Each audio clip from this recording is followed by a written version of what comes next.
Il en coûte trop cher pour briller dans le monde. Combien je vais aimer ma retraite profonde. Pour vivre heureux, vivons cachés. Ce que je viens de vous dire n'est malheureusement pas de moi, bien que j'aurais aimé avoir une telle plume, mais de la fable de Le Grillon, du poète français Jean-Pierre de Florian, dans laquelle il y décrit la jalousie que voue un grillon envers un beau et majestueux papillon, 1000 fois plus éclatant que lui. Cependant, celui-ci devint le centre d'intérêt d'une bande d'enfants qui, dans leur engouement d'être témoins d'une aussi belle créature, le tuent en voulant l'attraper.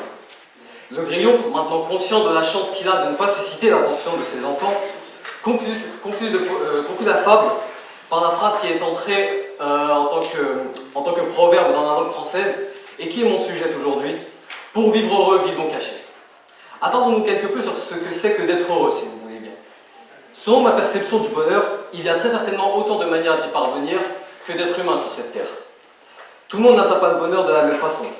Un tel l'obtiendra en achetant un bien matériel, un autre en atteignant un objectif qu'il s'était fixé, ou encore un autre en soulageant ses épaules d'un poids qui le pesait, comme quand quelqu'un peut quitter un travail qui lui apportait plus de stress et d'anxiété dans son esprit que de nourriture dans son assiette. En définitive, nous ne sommes pas heureux de la même façon. Cela étant, nous ressentons pareillement le fait d'être heureux, par un profond sentiment de tranquillité, d'accomplissement, de satisfaction ou encore de plénitude. Et parmi les différents moyens permettant de vivre heureux, vivre caché en est effectivement un de choix. Cette expression, et notamment le verbe cacher qui la compose, soulève tout de suite le questionnement. Et vous pourriez très légitimement me demander, caché de qui, comment, pourquoi, de quelle manière, etc. Vivons cachés peut être lu selon différents points de vue. Mais à mon sens, il y a deux principales façons de comprendre cet adage qui toutes deux mènent au bonheur et au fait de vivre heureux. La première façon d'interpréter et de comprendre ce vivre caché serait de le prendre au sens littéral, dans le sens être caché du regard des autres. C'est d'ailleurs pour moi le sens de cette expression au sein de la fable dont j'ai parlé il y a quelques instants, où le grillon se réjouit de ne pas attirer le regard des enfants, se réjouit d'être caché d'eux. Et cette morale, qui dit que l'on est plus heureux lorsqu'on vit caché des autres, trouve un certain écho de nos jours. Je veux dire, ma génération est quand même la première à vivre depuis l'adolescence, si ce n'est depuis l'enfance pour certains, en étant connectés.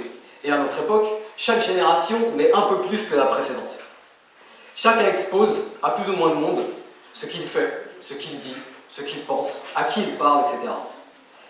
Et pourtant, plus cette surexposition au monde se répand, plus des séquelles psychologiques, intellectuelles et émotionnelles se font ressentir.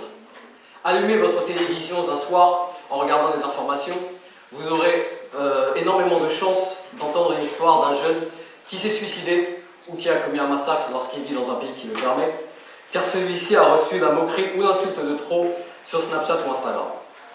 Mais nous n'avons pas eu besoin d'Internet pour constater les méfaits d'une surexposition trop grande aux yeux du monde.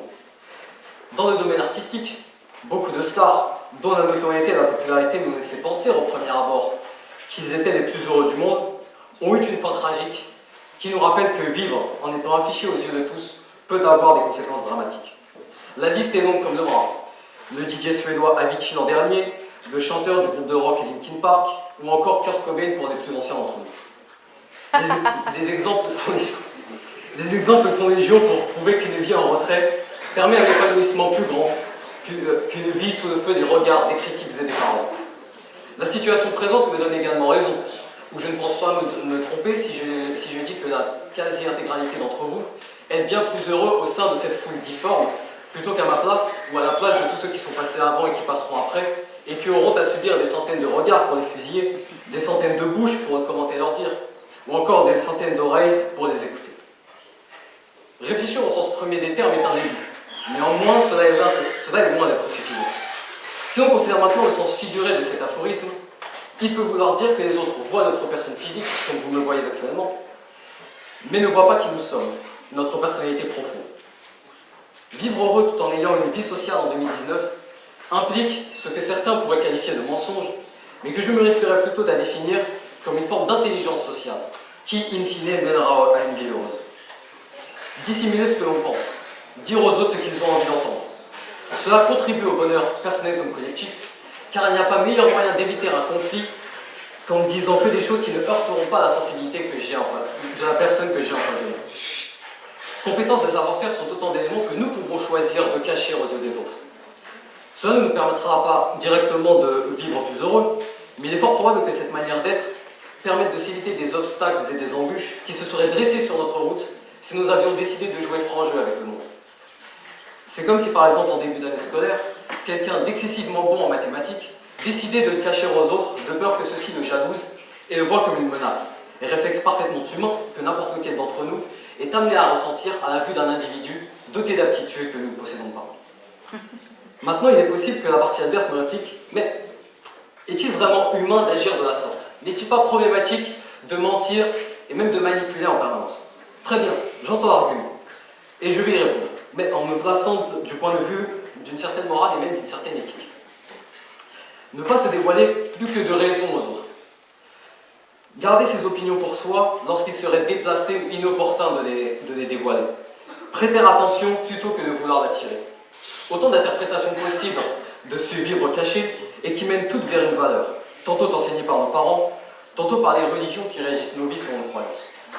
Et cette valeur, c'est celle de la pudeur.